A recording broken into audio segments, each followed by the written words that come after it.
Hello dear student, मैं संतोष sir आस्था coaching Azamgarh से आपके लिए क्लास 10 केमिस्ट्री सब्जेक्ट के first chapter chemical reactions and equation के कुछ टॉपिक को डिस्कस करेंगे। पिछले वीडियो में एक लंबा अंतराल, काफ़ी लंबा गैप टाइम का हुआ। उसके पीछे कुछ पर्सनल कारण थे जिसके लिए मैं आपसे सॉरी बोलता हूँ। लेकिन अगली वीडियोस अब कंटिन्यूस रहेंगी, अब प्रॉब्लम्स नहीं है। बहुत कम समय अंतराल पे आपको नई नई वीडियोस मिलती रहेंगी। इसलिए जिस प्यार से, जिस मोहब्बत से आप हमें हमारी वीडियो को शेयर, लाइक और सब्सक्राइब करते रहे, उसको आप करते रहेंगे। अब हम बात करते हैं, पिछले वीडियो में हमने डिस्कस किया था ऑक्सीडेशन, रिडक्शन, और उसके बाद वाली वीडियो में हमने डिस्कस किया था बैलेंसिंग ऑफ केमिकल इक्वेशन। इस टॉपिक में इस वीडियो में हम दो टॉपिक डिस्कस करेंगे। पहला कोरोजन और दूसरा रेंसिडिटी। तो सबसे पहले हम बात करते हैं कोरोजन। कोरोजन आप सभी फेमिलियर हैं इस प्रोसेस से। जैसे आपके घर में कोई आयरन का आर्टिकल रखा रहता है, आप देखते हैं कि कुछ समय बाद धीरे धीरे उसमें से ब्राउन कलर के पाउडर्स जो हैं वो निकलने शुरू हो जाते हैं, और जिसको आप कहते हैं कि जंग लग रहा है। ये ऐसा क्यों होता है, इसी चीज को हम इस टॉपिक में एक्सप्लेन करेंगे। अगर किसी भी मेटल को हम एटमॉस्फेयर में रख देते हैं, तो अगर केमिकली वो रिएक्टिव मेटल है, तो एटमॉस्फेरिक ऑक्सीजन और ह्यूमिडिटी के चलते वो रिएक्ट करके अपने ऑक्साइड्स में चेंज हो जाता है, और इसी प्रोसेस को हम क्या कहते हैं, कोरोजन कहते हैं। तो कोरोजन है क्या? एक्चुअली रेडॉक्स रिएक्शन है, ऑक्सीडेशन रिडक्शन रिएक्शन है, और इसमें मेटल अपने ऑक्साइड्स में कन्वर्ट हो जाता है। तो इस तरह हम कह सकते हैं कि मेटल एक नए सब्सटेंस में चेंज हो जाता है जो अपनी प्रॉपर्टीज को खो देता है, और इस तरह हम कहेंगे आम भाषा में तो मेटल खराब हो जाता है। तो कोरोजन क्या है? कोरोजन का खराब होना, deterioration of metal by the atmospheric oxygen and humidity is known as corrosion. तो शॉर्ट में आप लिख सकते हैं कि it is a process in which metals deteriorate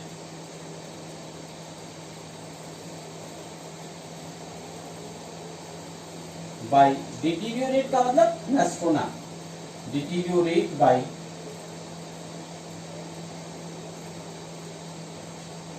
atmospheric oxygen and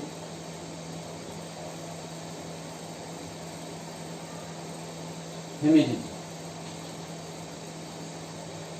Actually, it is a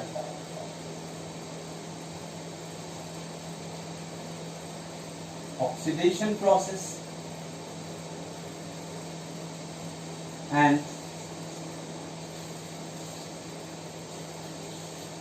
metal change into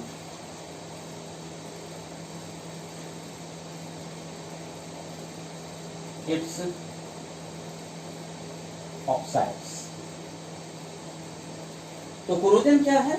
metal का atmospheric oxygen और humidity से रिएक्ट करके अपने ऑक्साइड्स में चेंज हो जाना। अब इसमें एक जो आपके लिए इंपॉर्टेंट क्वेश्चन होता है, उसकी हम बात करते हैं रस्टिंग। रस्टिंग एक्चुअली हम स्पेशली यूज करते हैं आयरन के लिए। Corrosion of iron is known as rusting.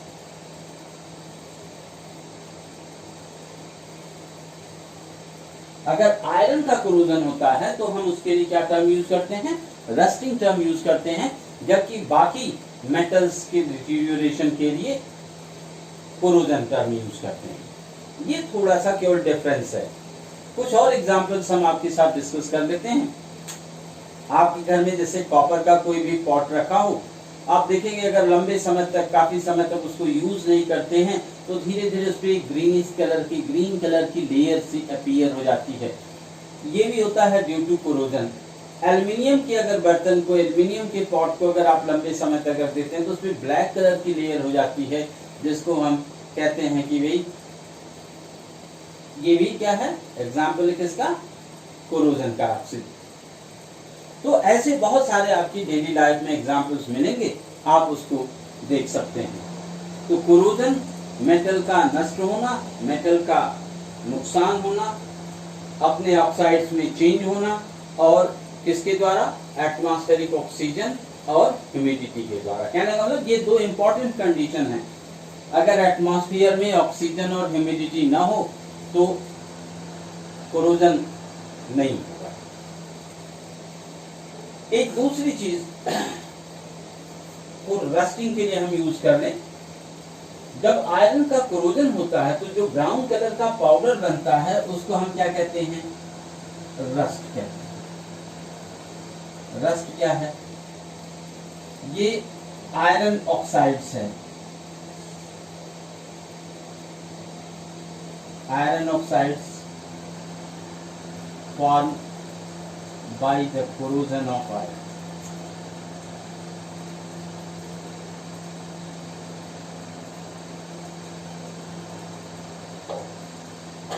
Form by the corrosion of iron. और इसका फार्मूला क्या होता है, Fe2O3.XH2।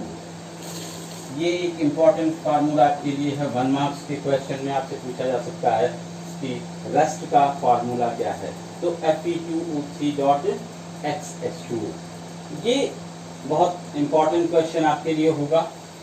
तो ये है कोरोजन। इसको डिटेल में हम आप थोड़ा सा केवल आपको हिंट दे दें। कोरोजन क्या है, ये इलेक्ट्रोकेमिकल प्रोसेस है जिसके बारे में आप डिटेल में पढ़ेंगे क्लास 12 में चलती। अभी फिलहाल आपके लिए इतना ही। क्लास 12 में आप पढ़ना चाहेंगे, जब केमिस्ट्री पढ़ेंगे तो वहाँ पे फिर से आपको कोरोजन का मैकेनिज्म बताया जाएगा, कैसे ये इलेक्ट्रोकेमिकल प्रोसेस है, कैसे वहाँ पे किसका ऑक्सीडेशन, किसका रिडक्शन कब कब होता है। ये सारी चीजें क्लास 12 में आपसे डिस्कस की जाएंगी। अब प्रिवेंशन की बात करते हैं।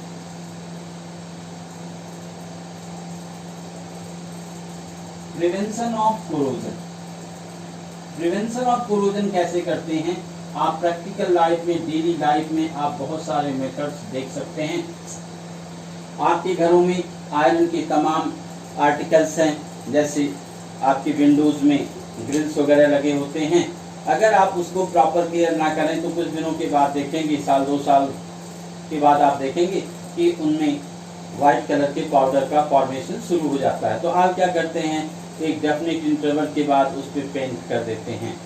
तो ये क्या है, ये एक लेयर बना देता है जिससे हमारा आर्टिकल जो है एटमॉस्फेरिक ऑक्सीजन और ह्यूमिडिटी के कांटेक्ट में नहीं आता है। इस कारण से उसका कोरोजन नहीं होता है। और इस मेथड को हम क्या कहते हैं, बैरियर मेथड कहते हैं। बैरियर मेथड मतलब रुकावट पैदा कर देता है, बीच में एक लेयर बना देता है। तो फर्स्ट मेथड है भाई प्रिवेंशन ऑफ कोरोजन का बाय बैरियर मेथड। अब इसमें बहुत सारी मेथड्स हो सकते हैं। बाय ऑयलिंग, ऑयल की लेयर बना दें, बाय पेंटिंग,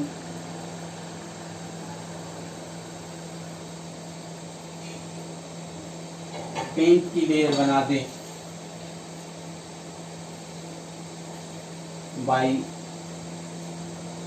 ग्रीसिंग, ग्रीस की लेयर बना दें। तो इस तरीके से ये जो मेथड्स हैं, तो आप इसको अलग अलग एग्जामिनेशन में अगर आपके पास आता है ऐसा क्वेश्चन तो आप इसको एक एक पॉइंट बना देंगे, by ironing, by painting, by greasing. इस तरह आपका थोड़ा सा आंसर की लेंथ जो है वो इंक्रीज कर जाएगी। दूसरा जो मेथड है जिसके लिए आप डिटेल में क्लास 12 में पढ़ेंगे, लेकिन यहाँ पे हम बता दें आपको, बाई सैक्रिफिशियल मेथड।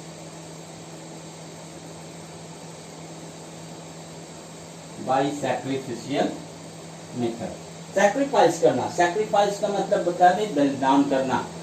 जैसे हमने अभी आपको शुरू में बताया कि कोई भी मेटल जो होता है वो रिएक्टिव होता है। अब उसमें एक कम रिएक्टिव होगा और एक ज़्यादा रिएक्टिव होगा। अगर हम कम रिएक्टिव मेटल को प्रोटेक्ट करना चाहते हैं तो उसके ऊपर एक हाईली रिएक्टिव मेटल की एक थिन लेयर बना दें तो क्या होगा, अब वो लेयर बन जाने से उसका कोरोजन नहीं होगा जो हमारी सीट है। तो इसमें हमने देखा कि एक मेटल दूसरे मेटल को प्रोटेक्ट करने के लिए सैक्रिफाइस कर रहा है, इसलिए इसे हम क्या कहते हैं, सैक्रिफिशियल मेथड। और इसमें दो इंपॉर्टेंट टर्म आपके लिए हैं, जिसमें पहला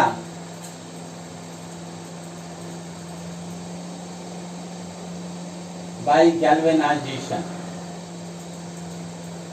गैल्वेनाइजेशन क्या है, आप टिन शेड आपके घरों पे देखेंगे या कहीं भी देखते हैं जहां टिन शेड डाला जाता है, बहुत पतली थिक लेयर होती है, लेकिन उस पर एक वाइट कलर की लेयर लगी होती है जो जिंक की लेयर होती है, और ऐसी शीट को हम गैल्वेनाइज्ड शीट कहते हैं। तो अगर आयरन शीट पे हम एक थिन लेयर ऑफ जिंक बना दें तो इस प्रोसेस को हम क्या कहते हैं, गैल्वेनाइजेशन कहते हैं। तो गैल्वेनाइजेशन में हम क्या करते हैं, formation of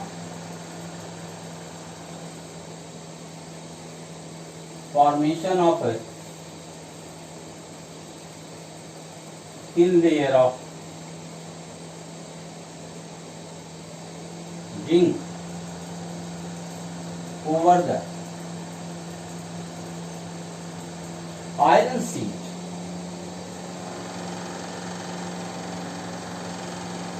is known as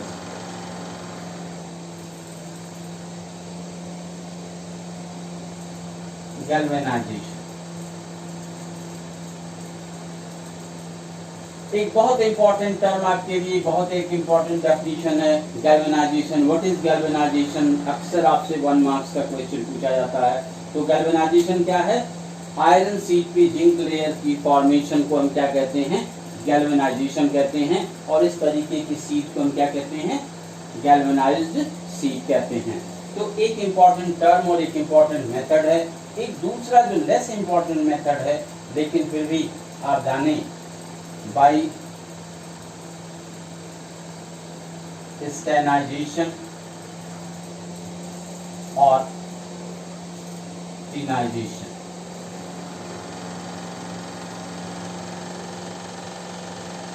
स्टेनाइजेशन और टिनाइजेशन सेम चीज है, बस मेटल का डिफरेंस हो जाता है।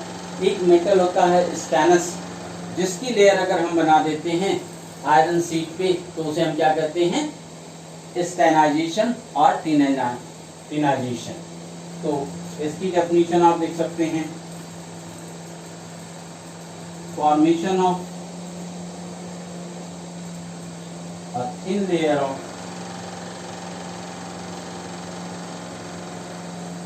थिन, जिसका सिंबल होता है SN, over the sheet of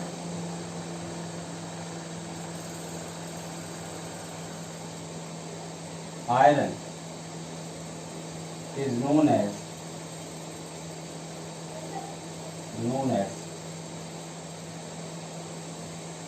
स्टेनाइजेशन और टिनाइजेशन, दोनों कह सकते हैं। तो ये एक दो इम्पोर्टेंट मेथड हैं जिसको हम सैक्रिफिशियल मेथड, क्यों सैक्रिफिशियल मेथड कहते हैं, कैसे क्या बेसिक कॉन्सेप्ट है, ये आप आगे की क्लास में, क्लास 12 में अच्छे से पढ़ेंगे। अब तीसरा मेथड, बाय यूज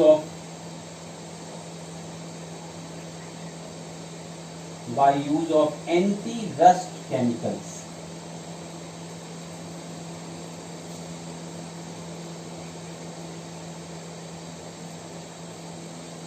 बहुत सारे केमिकल्स होते हैं, जैसे आप देखते होंगे आपके घरों में आता है प्राइमर बोलते हैं, उसमें फास्फेट्स होते हैं। वो पहले हम अगर किसी भी मेटल पे लगा देते हैं उसकी एक लेयर, तो कोरोजन उसका कम हो जाता है। उसे हम क्या कहते हैं, एंटी रस्ट केमिकल्स कहते हैं। और लास्ट थर्ड मेथड बनाने में, ये थर्ड मेथड है। और fourth method by cathodic protection.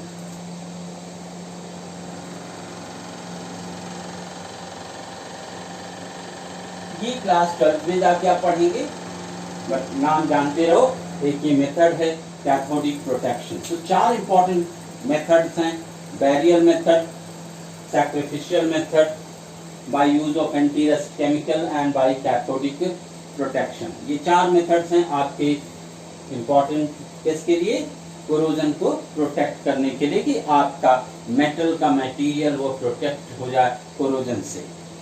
तो ये एक इम्पोर्टेंट टॉपिक है आपके लिए, कोरोजन। अब आते हैं एक दूसरे टॉपिक पे, ये भी काफी इम्पोर्टेंट टॉपिक है, रेंसिडिटी। रेंसिडिटी क्या होता है? जैसे आपके घरों में आप देखते हैं कि बटर रखा हो, तो अगर 5-7 दिन आप स्टोर करके रख दें तो उसमें से बहुत ही अनप्लीजेंट स्मेल आने शुरू हो जाती है, जो अब आपको खाने लायक भी नहीं रहता है। आप जानते हो बटर क्या है? फैटी सब्सटेंस है। तो फैटी सब्सटेंस को अगर आप एटमॉस्फेरिक ऑक्सीजन के कांटेक्ट में खुले हुए रख देते हैं, उसमें हो सकता है कुछ माइक्रोबियल एक्टिविटीज भी हों, बट एटमॉस्फेरिक ऑक्सीजन के कांटेक्ट में आने के कारण जो फैटी मटेरियल होते हैं वो ऑक्सीडाइज्ड हो जाते हैं, जिसके चलते उसमें अनप्लीजेंट स्मेल प्रोड्यूस होती है। और इसी अनप्लीजेंट स्मेल के प्रोडक्शन को ही हम क्या कहते हैं, रेंसिडिटी। तो रेंसिडिटी क्या है? Actually it is a production of unpleasant smell in fatty materials by the atmospheric oxygen and humidity। तो ये भी एक ऑक्सीडेशन प्रोसेस ही है, बट स्पेशली किसके लिए यूज करते हैं? फैटी मटेरियल्स के लिए यूज करते हैं। तो हम डिफाइन शार्ट में क्या कर सकते हैं? Production of unpleasant smell from oily and fatty, किस सब्सटेंस से? Oily and fatty food material, oily and fatty food material by oxidation is known as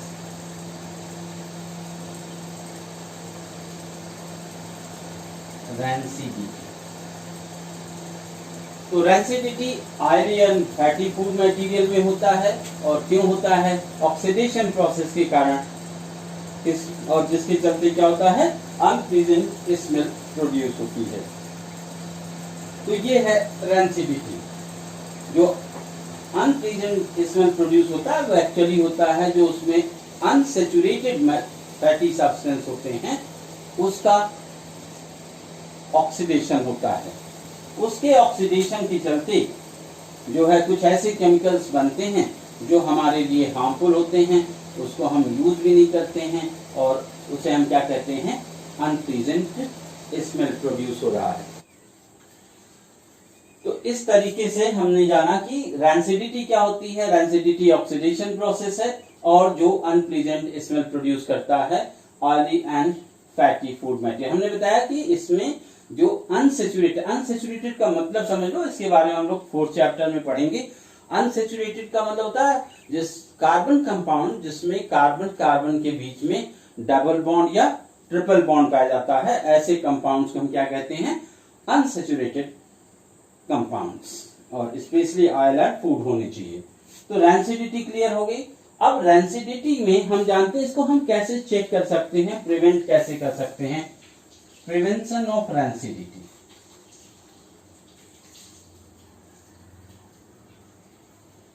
rancidity को चेक करने के लिए आप देखते हैं बहुत आसान से मेथड्स आपके पास हैं, आप अपनी डेली लाइफ में देखते हैं। सबसे पहला क्या होता है, अगर आप अपने फूड मटेरियल्स को क्या करते हैं, फ्रिज में रख देते हैं, तो उतना जल्दी स्मेल प्रोड्यूस नहीं होती है। इसका मतलब क्या हुआ कि अगर हम लो टेम्परेचर पे स्टोर करें तो हमारा food material, oily food material में रेंसिडिटी बहुत कम होगी। तो पहला मेथड हो गया आपके पास by storage at low temperature. Low temperature पे अगर आप रखते हैं तो आपका फूड मटेरियल खराब नहीं होता है। दूसरा, आप अपने यहां आप खरीदते होंगे तमाम चिप्स, कुरकुरे, ऐसे पैकेट्स आप खरीदते होंगे, तो देखते होंगे कि मार्केट में 5 रुपए, 10 रुपए, 20 रुपए जो ही पैकेट आते हैं, उसकी साइज जब देखते तो बहुत ज्यादा लगती है कि उसमें बहुत ज्यादा आपके चिप्स हैं, फूला हुआ लगता है। लेकिन जब आप खोलते तो उसमें 10-20 चिप्स के टुकड़े दिखते हैं, बाकी जैसे लगता है उसमें कुछ हवा भरी हो, गैस भरी हो, वो निकल जाती है। तो वो सही है, वो गैस होती है। और कौन सी गैस होती है? नाइट्रोजन गैस होती है, जो कि उसमें फिल करते हैं। क्यों? नाइट्रोजन केमिकली इनर्ट होता है, वो किसी भी केमिकल्स को, क्योंकि ऑक्सीजन नहीं रहेगा, नाइट्रोजन रहेगा तो उसका ऑक्सीडेशन नहीं होगा, इसलिए हम उसको, जो हमारे फूड मटेरियल्स होते हैं, उसको हम नाइट्रोजन स्ट्रीम में उसको कलेक्ट करते हैं, स्टोर करते हैं, पैक करते हैं। तो second method, by packing food material in nitrogen atmosphere.